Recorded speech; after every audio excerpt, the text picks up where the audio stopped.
한 목소리로 고백하겠습니다. 하나님을 기억하는 삶이 아름다운 삶입니다.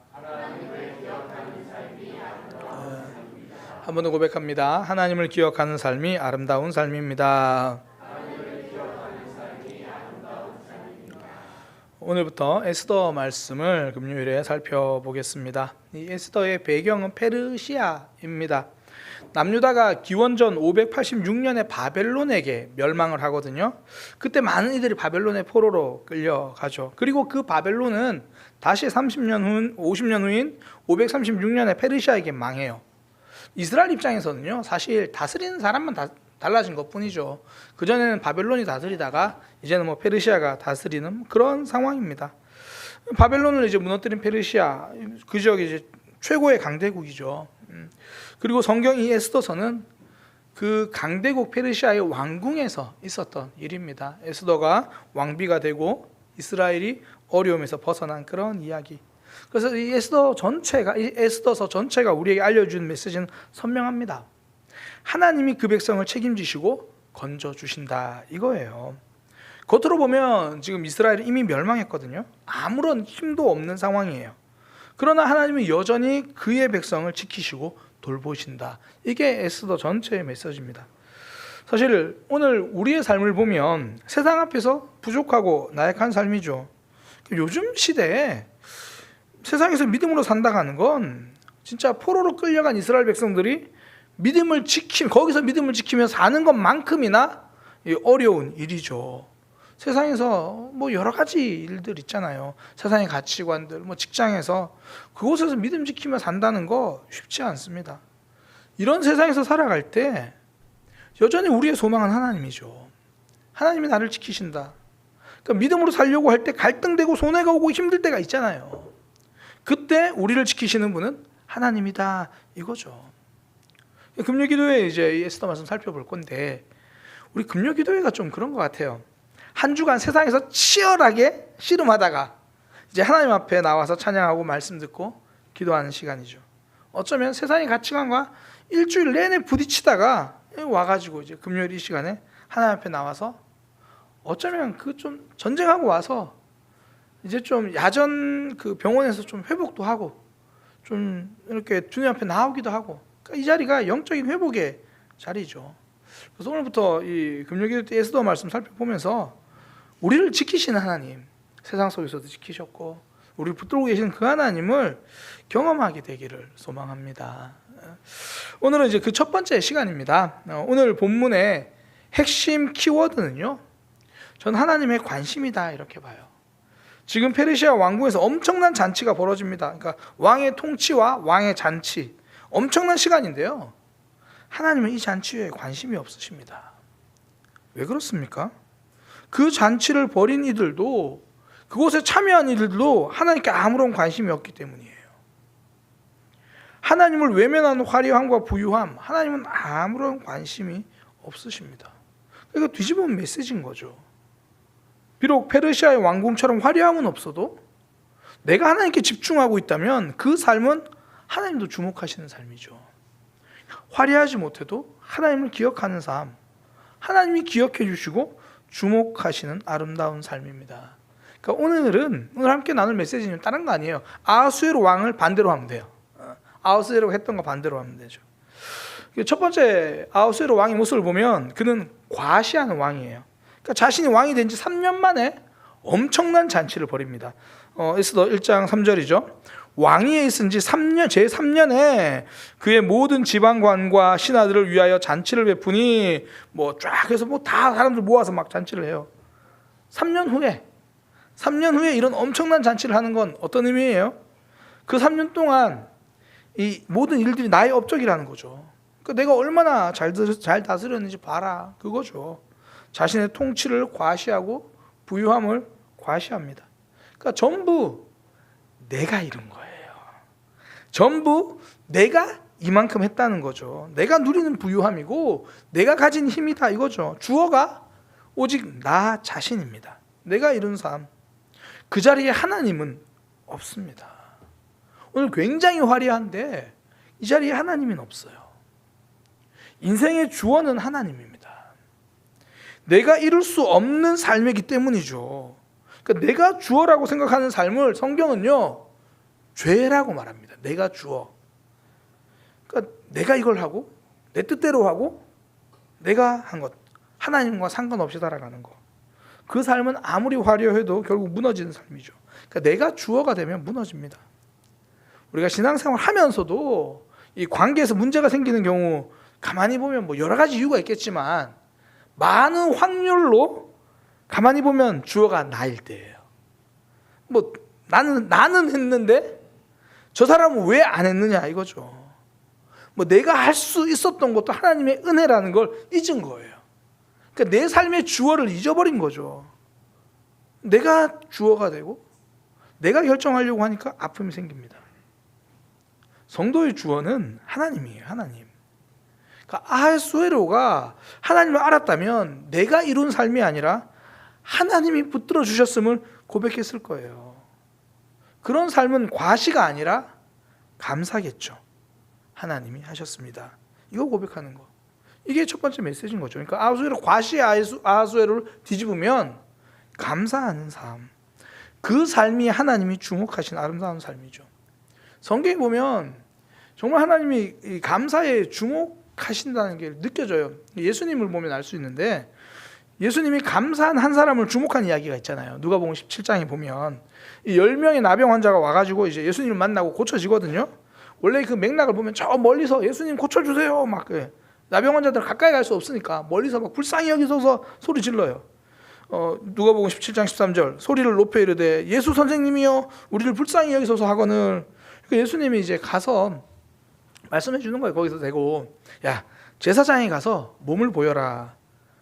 이게 고쳐주세요 그러는데 그러면 의사한테 가야지. 왜 제사장에 가냐면 이 당시 나병의 완치 판정은 제사장이 해줘요. 그러니까 내가 몸이 나았다 이건 제사장이 증명해 줘야 되거든요. 그러니까 제사장에 가서 몸을 보이라 이 말은 너희는 이제 고쳐질 거니까 가서 확인해 봐 그런 이야기죠. 그랬더니 진짜 가는 길에 몸이 나아요. 근데 진짜 이 이야기 핵심은 그 다음이에요. 몸이 나았나 안 나았냐가 아니라 그때 딱 한 사람만 제사장에게로 가던 발걸음을 돌려서 예수님께로 옵니다. 누가복음 17장 15절에서 16절.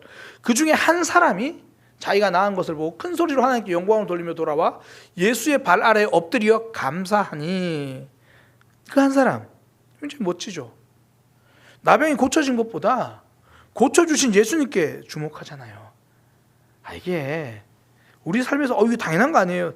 저는 제 믿음으로는 저도 이거 안 당연한 것 같아요. 이게 화장실 갈 때 마음과 나올 때 마음은 다르잖아요. 이게 근데 이 사람은 화장실 갈 때 마음과 나올 때 마음이 똑같은 거죠. 병들어 아플 때도 예수님, 고쳐져서 기쁠 때도 예수님. 그러니까 처음부터 끝까지 예수님. 그러니까 예수님은 그 삶을 칭찬하시는 거죠. 문제는 예수님이 그 칭찬하신 것으로 끝나지 않았다는 거예요. 넘어서 다른 아홉을 찾으십니다. 굉장히 무서운 메시지죠. 누가복음 17장 17절에서 18절 예수께서 대답하여 이르시되 10사람이 다 깨끗함을 받지 않았느냐 그 아홉은 어디 있느냐. 왜 이 사람 외에는 하나님께 영광을 돌리러 온 자가 없느냐. 그러니까 인사받으려는 게 아니라 그 나머지 아홉도 하나님을 기억하기를 원하시는 거죠. 이게 기도했는데 응답받지 못하는 삶도 안타깝지만 응답받았는데 하나님을 잊은 삶은 더 안타깝습니다. 우리의 삶에서요 아픔에 의미가 있는 이유는 아플 때 주로 감사가 많이 회복되기 때문이죠. 막 그동안 문제가 없었던 삶이 막 감사가 되잖아요. 그동안 하나님이 나를 붙들어 주시면 막 감사가 되잖아요. 힘들긴 하지만 이스라엘 백성들 보세요. 광야를 지나면서 결국 그들이 깨달은 건요 하나님이 주셨다 이거예요. 이걸 고백합니다. 그러니까 광야는 오늘날로 보면 이런 문제의 장소가 없어요. 다 결핍이에요. 이것도 없고 저것도 없고. 그러니까 오늘날 우리 자본주의를 살아가는 우리 입장에서는요 문제도 이런 문제가 없어요. 요즘 사람들은 결핍이 무슨 문제를 넘어서 큰 죄처럼 생각하잖아요.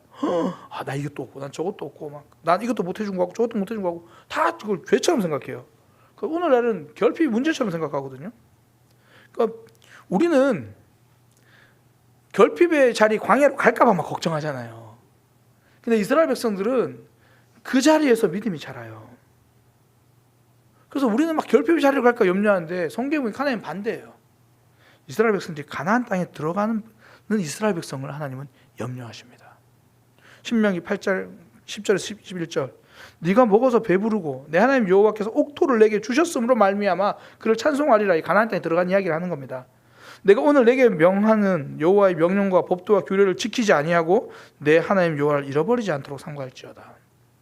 그러니까 거기 가서 좋은 땅 차지하고 다 회복되고 진짜 좋아질 그때 하나님 잊지 않도록 조심하라. 이어서 12절에서 14절까지 이렇게 말해요. 네가 먹어서 배부르고 이제 좀 결핍이 채워졌고 아름다운 집 주고 거주하고 뭐 소와 양이 번성하고 다 기도 제목이죠. 이거 은금이 증식하고 소유가 풍부하게 될 때 와 우린 지금 이것만 바라는데 하나님은 그거 말고 네 마음이 교만하여 내 하나님 여호와를 잊을까 염려하노라. 그 문제가 해결되고 나서 하나님을 놓칠까 봐, 많이 가져서 하나님을 잊을까 봐. 어떻게 보면 이게 딱 아하수에로 왕의 모습이잖아요. 그는 127성읍을 통치하고 있어요. 인도에서 에티오피아, 이게 뭐 에티오피아라고 하면 북이스라엘, 죄송합니다, 북아프리카. 인도에서 북아프리카까지 뭐 어마어마한 땅이죠. 와 이거 대단합니다. 근데 그거 다 내가 했다고 하셔야죠. 하나님이 없어요. 하나님을 잊은 거죠. 감사하는 삶은 하나님이 주목하시지만 과시하는 삶은요, 내가 이룬 결과만 보는 거예요. 내가 이만큼 이루었다. 저기 인도에서부터 북아프리카까지 얼마나 멋지지. 127성읍이라고 성경이 그렇게 말하잖아요. 그런데 이 당시 페르시아의 주요 성읍을 이야기할 때는 뭐 그 문서에 따라 좀 자료에 따라 좀 다른데 주로 20개 성읍이라고 말하거나 큰 도시를 말하는 거예요. 31개 도시 이렇게 이야기를 해요. 그 무슨 이야기냐면 큰 대도시뿐 아니라 웬만한 작은 것도 중간급도 다 셌다는 거예요. 그러니까 127개가 나오죠. 왜 그렇습니까? 내가 이만큼 했다는 거 자랑하고 싶은 거죠. 좀 뭔가 많아 보이게 드러내고 싶고 자꾸 결과에 초점을 맞추는 거예요. 우리가 신앙생활을 하다가 조급해질 때 보면 눈앞에 결과에 집중할 때죠. 지금 뭔가 막 성과가 나왔으면 좋겠고 지금 뭔가 막 결과가 나왔으면 좋겠고, 근데 사실 멀리 보면 다 하나님 손 안에 있는데, 근데 지금 눈앞에 있는 결과만 보니까 이 조급함 때문에 이 잘못된 결정을 해요. 조급함 때문에 주로 이제 조급함이 생기면 제일 먼저 나를 괴롭혀요. 자기 자신을 막 이렇게 막 긁죠. 왜 이럴까? 왜 이러면 안 나오고. 그 다음에 자기를 충분히 괴롭혔으면 이제 누굴 괴롭혀요? 가까운 사람들 괴롭히죠. 이게 왜 그렇게 결과가 안 나오고 이게 안 되고 막 괴롭혀요. 아하수에로 왕이 그래요. 성경에 보면 이제 아하수에로 왕이라고 이름하는데 이 사람이 역사적인, 원래 이제 세상에서 말하는 게 아니라 역사책에 나오는 이름은 크세르크세스거든요. 그 너무 오래된 영화라서 이제 모르실 것 같은데 영화 300이 보면 그 왜 되게 옷 헐벗고 막 나온 그 왕 있잖아요. 고증이 잘못됐다는 걸로 한때 문제가 많았는데, 원래 크세르크세스는 그렇게 헐벗고 나오는 왕이 아니라 이렇게 잘 갖춰서 입고 나오는 왕인데, 그 사람이 크세르크세스 그 300에 나오는 막 키 크고 이렇게 막 그 사람이 이 아하수에로거든요. 이 크세르크세스가 그리스를 점령하러 가는 길에 이 좁은 바다가 나와요. 그러니까 대군이 가는데 바다가 나오잖아요.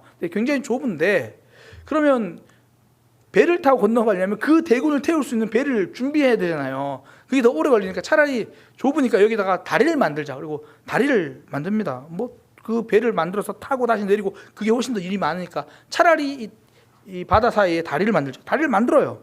근데 다리를 한참 만드는 동안 강한 바람이 불어가지고 이 다리가 다 부서졌어요. 그러니까 이 크세르크세스가 아하수에로 왕이 화를 내면서 뭐라고 말하냐면, 저 무엄한 바다에 300대 매를 쳐라. 그리고 족쇄 2개를 내려라. 명령을 한 거예요. 이게 뭐한 짓이에요. 그 바다를 매로 때렸어요. 300대. 그 족쇄를 한 쌍을 던지고. 왜요? 내가 하는 일이면 다리를 만드는 일도 문제가 없어야 된다는 거예요.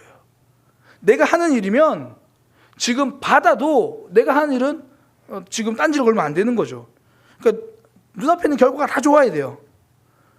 그러니까 애꿎은 병사만 고생이죠.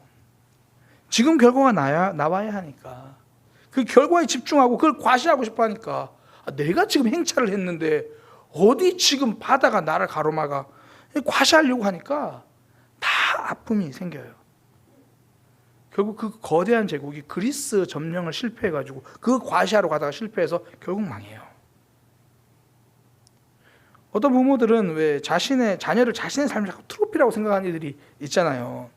그러니까 우리 자녀는 막 신앙도 좋아야 되고 성실해야 되고 다 좋아야 되고, 이게 자녀를 사랑하는 마음도 있지만 어떨 때는 이게 주변에 눈이 있으니까 민망해서, 실제로 그 교회에서 중직자들일수록 자기 자녀들에게 사랑하는 마음으로 요구하는 것도 있지만 내가 이런 모습인데, 거기에 대한 그런 것도 있다는 거죠. 저는 실제로 제가 아는 사람 중에 그런 이야기를 제가 들었어요. 그러니까 본인은 그 교회에서 신앙생활하는 게 너무 힘들다는 거예요. 일단 자기 아버지가 그 교회 장로님이고, 자기 어머니가 그 교회에서부터 어릴 때 다녀서 열심히 신앙생활하고, 자기 할머니가 거기서 굉장히 열심히 신앙생활하고, 자기 누나도 뭐 다 열심히 하고, 하준이가 그래서 그 교회에서 신앙생활하기가 너무 어렵다는 거예요. 삼촌, 신일교회는 내가 조금이라도 잘못하면 다 나를 쳐다봐. 그러니까 그런 얘기를 하는 거죠. 거기다 삼촌은 목사예요. 그러니까 이게 부모들은 그것을 이야기 안 한다고 하지만 자녀들은 그걸 다 보는 거죠. 눈앞에 있는 결과 다 보여주려고 하니까 아픔이 생기죠. 하나님께 감사하는 삶은 다릅니다. 내가 하는 게 아니니까 결과에 매여 살지 않아요. 결과는 중요합니다.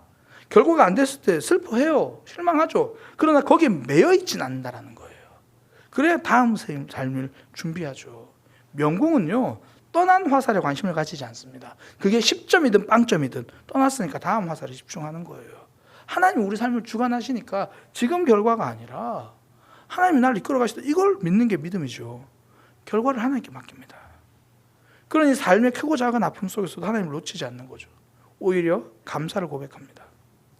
하나님을 놓친 아하수에로 왕은 화려하게 과시해요. 그러나 감사는 없어요. 우리의 삶 화려하지 않을 수는 있습니다. 일단 기본적으로 우리는 화려하지 않아요. 그죠?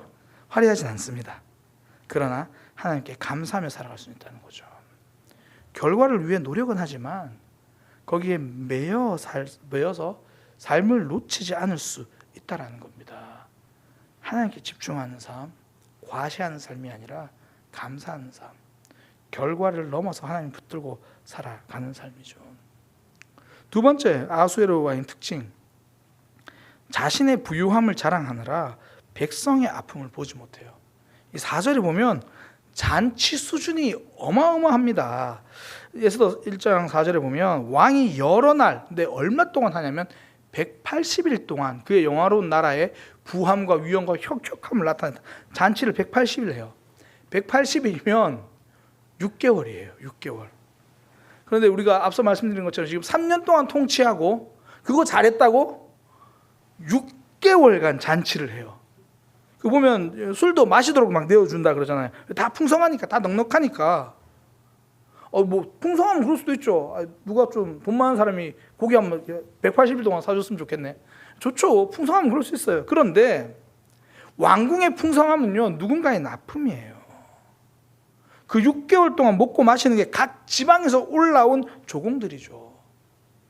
이걸 보면서 춘향전에서 이몽룡이 지은 시가 생각나더라고요. 춘향전에 보면 변사또가 자기 생일 잔치를 굉장히 화려하게 합니다. 막 먹고 마시는 거예요. 그때 이제 암영어사 이몽룡이 거지 차림으로 오죠.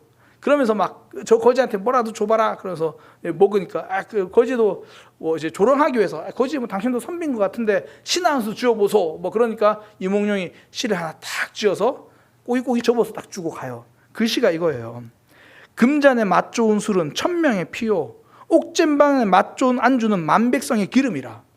촛불 눈물 촛농 떨어질 때 백성의 눈물 떨어지고 노랫소리 높은 곳에 원망소리 높았더라. 180일 잔치면요, 그에게는 풍요로움인지 모르지만 누군가에는 아픔이에요. 그리고 보면 180일 동안 각 지방 관리, 뭐 127개면 제가 말씀드린 것처럼 큰 도시뿐 아니라 약간 중소도시까지 다 온 거예요. 그 관리들이 180일 동안 거기 있어요. 얼마나 나머지가 힘들어요. 내가 자랑하느라 주변의 아픔을 외면해요. 이런 아하수의 모습을 뒤집으면 된다 그랬죠. 그러니까 내가 가진 것을 자랑하느라 아프게 하는 삶이 아니라 내가 가진 것으로 누군가의 아픔을 도와주는 삶. 그러니까 넉넉하다면 자랑할 시간이 아니라 사랑할 시간입니다. 이것이 하나님을 기억하는 삶이죠.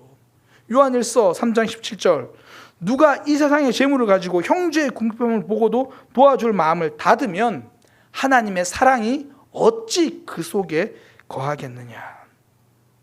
제가 이번에 이제 아내랑 같이 아모스 세미나를 갔다 왔잖아요. 들으면서 그때 교수님이 강조하신 게 맡은 자의 책임이었어요. 맡은 자의 책임. 그때 그런 얘기를 하시더라고요. 우리 하나님은 많이 맡긴 자에게 그만큼 많은 것을 찾으신다. 우리 하나님은 많이 맡긴 자에게 그만큼 많은 것을 찾으신다. 그러니까 하나님을 기억한 사람은 내가 180일 잔치할 수 있는 부유함이 있다면 그 시간에 180명을 살리기 위해 손 내미는 삶을 사는 거죠. 그 삶을 하나님이 갚으시는 거예요. 그 삶이 하나님이 복 주시는 거예요. 그 얘기 하시잖아요. 네가 가난한 자를 도와주면 그건 내가 너에게 꾸는 거랑 똑같아. 내가 갚을 거다. 그 얘기를 하시잖아요. 딱 지금 이번 돌아온 주일을 딱 산상수훈도 재물에 대한 이야기거든요. 내 재물에 하늘을 쌓아두라. 그때도 제가 함께 나누겠지만 하나님이 우리에게 맡기신 건요, 혼자 다 소비하라고 맡기신 게 아닙니다. 그걸 통해서 울고 있는 자의 힘이 되어주라고 맡긴 거죠. 남에게 베풀지 못할 만큼 가난한 사람도 없고요, 남의 도움이 필요 없을 만큼 부유한 사람도 없습니다. 우리는 모두 서로가 서로를 돕는 자이고요, 서로가 서로에게 도움을 받는 사람이에요. 우리가 알잖아요. 성경의 핵심 개념 항상 두 가지. 너무 선명하잖아요. 하나님 사랑과 이웃 사랑. 하나님을 사랑하는 사람은 반드시 이웃 사랑이 따라옵니다. 이 뒤집으면 굉장히 우리에게 경고의 말씀이에요. 이웃 사랑 없는 하나님의 사랑은 가짜라는 거예요. 오히려 위험하죠. 우리는 이 예수님을 따르는 삶에 대해서 이야기할 때 주로 부자 청년을만 이야기를 들잖아요. 이야기할 때 예수님이 부자 청년이 말한 걸 우리가 잘 주목해 봐야 돼요. 부자 청년에게 이것도 지켰습니다, 저것도 지켰습니다. 쉽게 말해서 하나님 사랑 정말 잘하고 있는 거예요. 그때 예수님이 너의 가진 걸 다 버려라 이렇게 말하지 않아요. 자세히 보세요. 너의 가진 것을 팔아 가난한 자를 도우라 그래요. 성경이 말하는 삶은 무소유가 아닙니다. 내 힘으로 사랑하는 삶이에요. 내게 주신 것으로 사랑하는 삶, 돕는 삶. 그러니까 내게 주신 건 자랑하기 위함이 아니라 사랑하기 위함이죠. 내가 할 수 있는 것이 있다면 그걸로 자랑하려고 하는 것이 아니라 사랑하려고 하는 거. 내가 잘하는 것 가지고 자랑하려고 하니까 자꾸 남과 비교하고 비판해요. 보면 열심히 섬기면서 남을 비판하는 사람들의 특징이 뭐냐면 나는 이렇게 잘하고 있다는 걸 자랑하고 싶은 거예요. 자랑하는 가장 좋은 방법이 대조하는 거거든요. 이번에 3일 밤낮 수고했는데 저 사람은 하지도 않고, 나는 특별 새벽기도 5일 동안 다 왔는데 저 사람은 나오지도 않고. 그래야 내가 나온 게 지금 자랑이 되는 거예요. 그래야 내가 나온 게 그만큼 드러나는 거예요. 가만히 보면 그 사람이 안 나온 걸 못마땅하다고 생각하는데 아니요, 내가 드러나지 않음이 못마땅한 거예요. 정말 그 섬김이 자랑이 아니라 사랑이면 오히려 감사하면서 감당하죠. 못 나온 이들을 어떻게 나오게 할 수 있을까? 내가 차량이라도 운영할까? 내가 전화라도 해줄까? 내가 위해서 기도라도 해줄까? 사랑이면 비판 전에 감당이에요.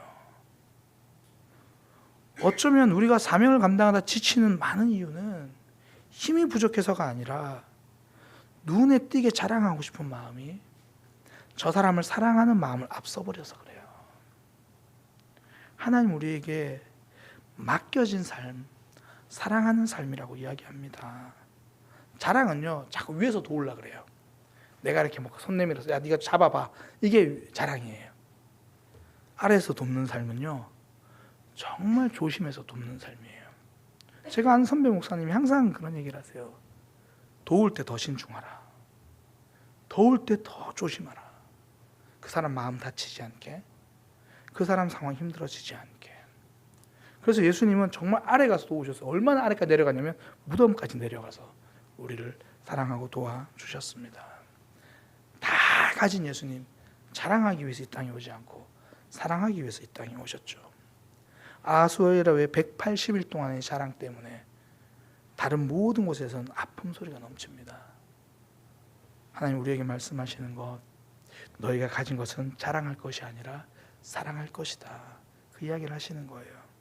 그게 하나님을 기억하는 삶이고, 그게 하나님이 주목하시는 아름다운 삶입니다.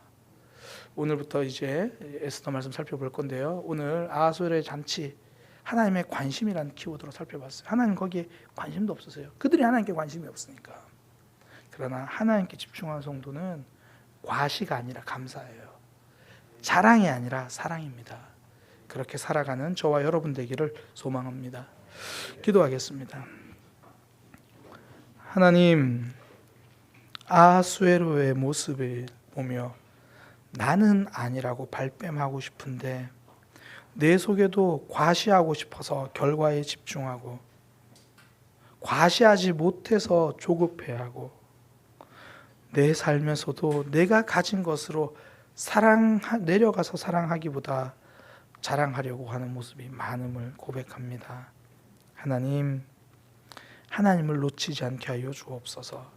주신 분이 하나님임을 기억하고 감사하는 삶, 하나님을 기억하며 내게 있는 것으로 사랑하는 삶, 그런 믿음의 삶을 살아가는 하나님의 백성 되게 하여 주옵소서. 예수님의 이름으로 기도드립니다. 아멘.